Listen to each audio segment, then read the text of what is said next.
Where are my ambitious entrepreneurs? If that is you, say hello. Let me know that you're here and hang out with me for the next 10 to 12 minutes because I have some information that is going to blow your mind. You're going to have a couple of braingasms, okay? And if you happen to watch the replay, let me know that you caught the replay by saying hello. All right, so tomorrow inside the Aligned Businesswoman Facebook group, we're going to start a 3-day event called Unbusy, where we're going to redefine productivity for women in business.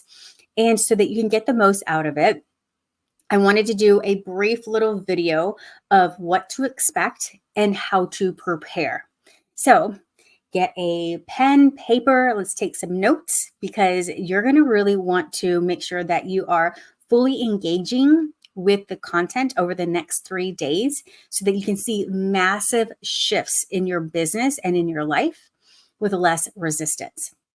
Now, the event is going to be a little bit different than most events when you think of a Facebook group live event, because I am not just going to do video training that's 30 minutes long. I'm going to do bite-sized trainings mixed with action prompts and written content.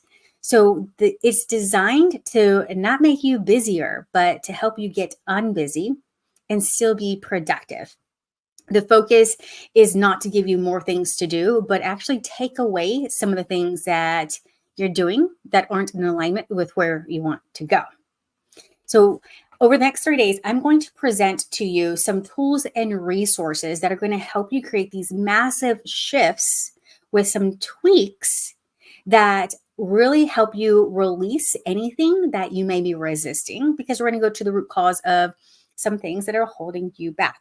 Now, these things are something that even the savviest, most successful, most ambitious, intelligent, hardworking entrepreneur can get stuck in. So no one is immune to this. In fact, it's almost as if the more successful you are, the more you can be prone to some of these things. So we want to make sure that you are aware, because this is a really slow, undetectable poison is what I call it, that results in things like strained relationships, poor health, stress, exhaustion. All the things are actually holding us back from reaching our goals. So with that being said, let's start a little bit of a conversation, and I'm going to give you some things to journal about until tomorrow. And then anything that comes up between now and then, you can drop it in the comments of the posts that go out tomorrow. So how does that sound? Let me know if you're like, yeah, that sounds amazing. All right.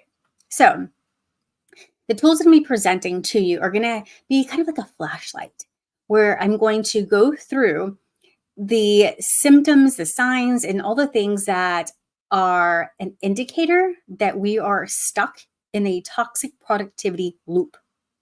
That is getting, that's basically keeping us so busy that we don't have the energy or the focus or the time for ourselves or for really our loved ones, and all the reasons why we say that we are growing a business.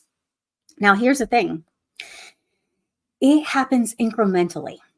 It's like saying yes to a happy hour when you really need to stay home to work on something that once you get this done, that it's going to free up a lot of time, and it's going to maybe put your business on automation where you can get sales in your sleep. Or maybe you say yes to doing a coworker's job, or maybe a team member, or maybe you say yes to doing something for someone personally that takes you away from your business, and that slows you down so that you're not making the money that you want to be able to delegate to someone. All these little things happen little by little by little, and it gets us stuck in the toxic productivity loop. Now, here's the thing. We end up getting addicted to the stress. We don't realize it, but in a physiological way, we get addicted to this stress, and so we become dysregulated, and it's normal for us to be in this dysregulation. We learn to function in being dysfunctional. And pretty soon we're in this trance, not realizing because we're like, yeah, I'm successful and these things are happening. But we're measuring success based off of how much we're making and how much we're doing, not necessarily the quality of our life or our relationships or our health. That right there can get kind of scary, right? Let me know in the comments if you ever have found yourself where you're like, ooh, these things are going great over here, but not necessarily over here. And you kind of feel off balance. Well, we're going to get you back into equilibrium and to be in balance as much as possible. Now, when I say balance, I mean being able to coordinate between one energy and the other and knowing exactly when to go back and forth on them. Because there is not, in my belief, you can't be balanced at the same time, like in both things. It requires that there's an overall picture of going back and forth. So oscillating between the two, right? So there is this, what they call Rosenthal effect, or you can call it Pygmalion effect, that I want to review with you. And I believe that this is why we can get stuck in that toxic productivity loop. This is how the Rosenthal effect occurs.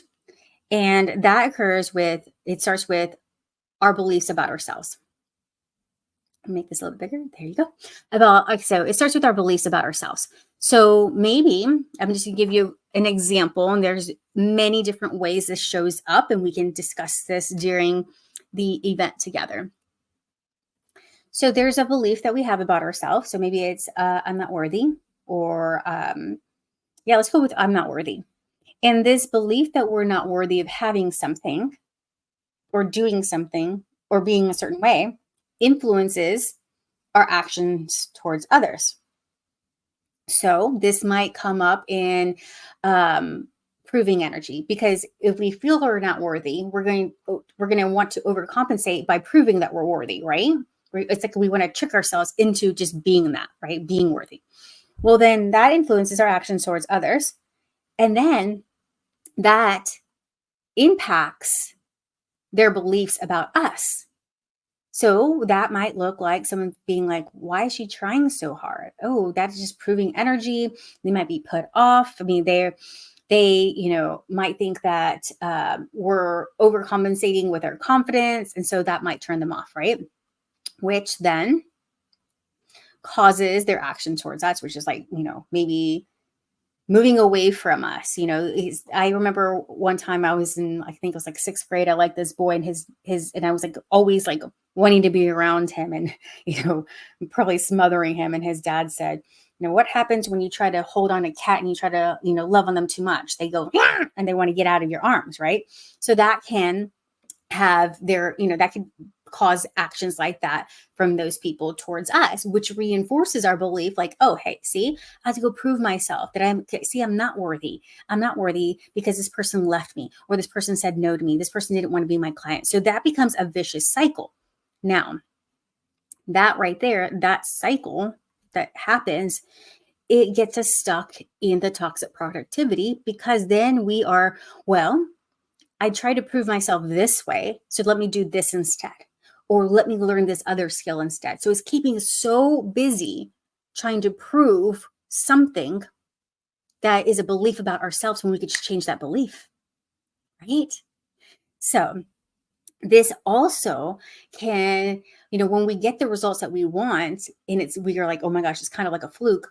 What this can end up happening is like we do this like panic manifesting, right? But it's so stressful on our nervous system that in order for us to keep doing that, like we feel like we have to be in this, this panic mode, but we're not realizing it's panic mode. And what it really does is that the chaos doesn't allow us to have that clarity. So when we can actually calm our nervous system, then we can really manifest more consistently and with ease. But as long as we're doing these things and our nervous system is out of whack, then we're going to be panic manifesting and thinking that it works, but it really doesn't work. And then we're going to keep trying until like, hopefully it works one more time, right? We don't want to do that. Here's another thing before we move into the exercise and wrap up.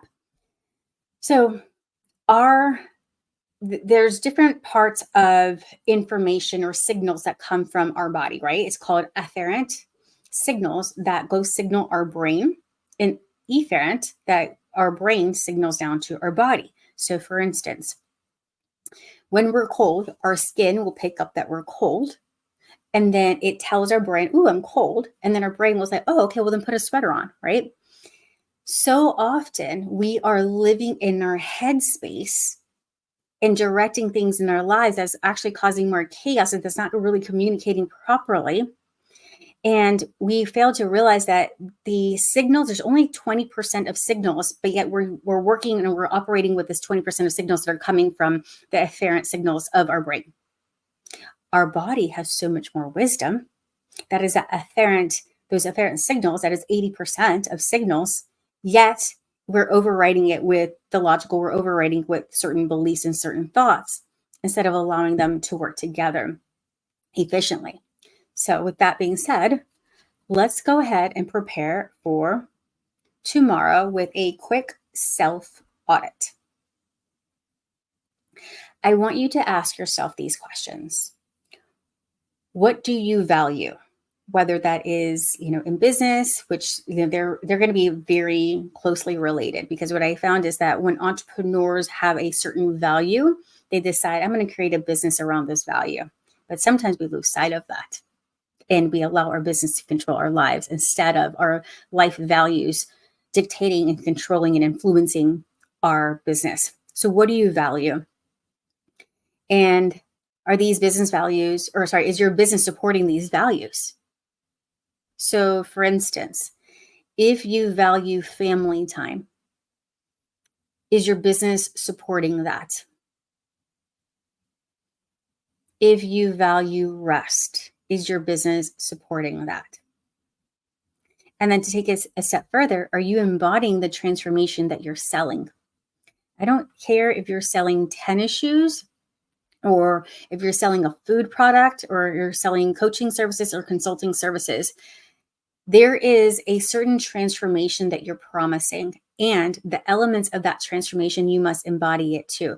That's just another way of saying, like, do you believe what you're selling? Do you believe in what you're selling? Because if you believe in what you're selling, then most likely you're going to be embodying that in some way, right? So let's say you create websites. Well, for what purpose do you create these websites? So that you can allow your business, so you can allow your website to do a lot of the selling for you. Well, why would you want that? For what purpose do you want that? Well, because I want to be able to have financial freedom and time freedom. So I want to be able to make sales from my website so I can have the time freedom. Okay, well, are you embodying the things in your business to be able to have the time freedom and the financial freedom? Right? We had to really dig deeper in that, because if it is a no, then what it leads to, or what it indicates, is that you might be stuck in this toxic productivity loop because you're doing things that aren't in alignment with you embodying this transformation and you living out your goals, or sorry, you living out your values through your business. And then ask yourself, is your purpose bigger than you, or is it just for you?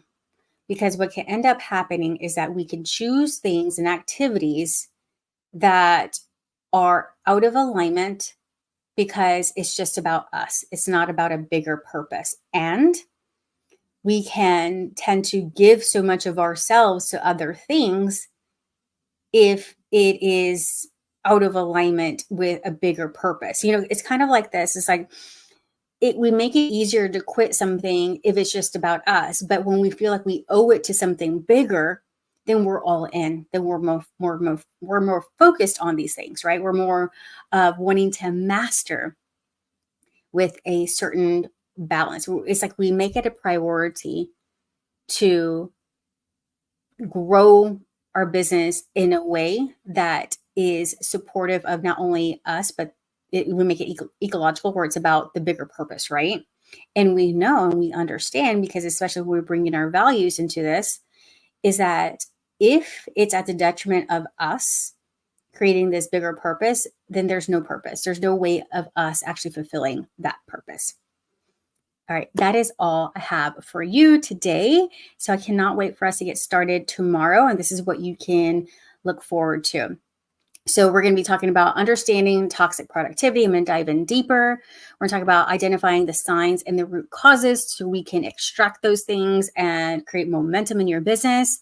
We're also going to be talking about the impact of these toxic productivity behaviors on how they have on our profits. And then we're going to move into strategies for overcoming this so that we can actually make this a practice that is just a part of who we become or who we are versus something that we just try out for a little bit and then we're like, oh, that didn't stick. We're going to make these new habits stick so that you become unbusy and more productive and more profitable. All right, I'll see you inside the Facebook group.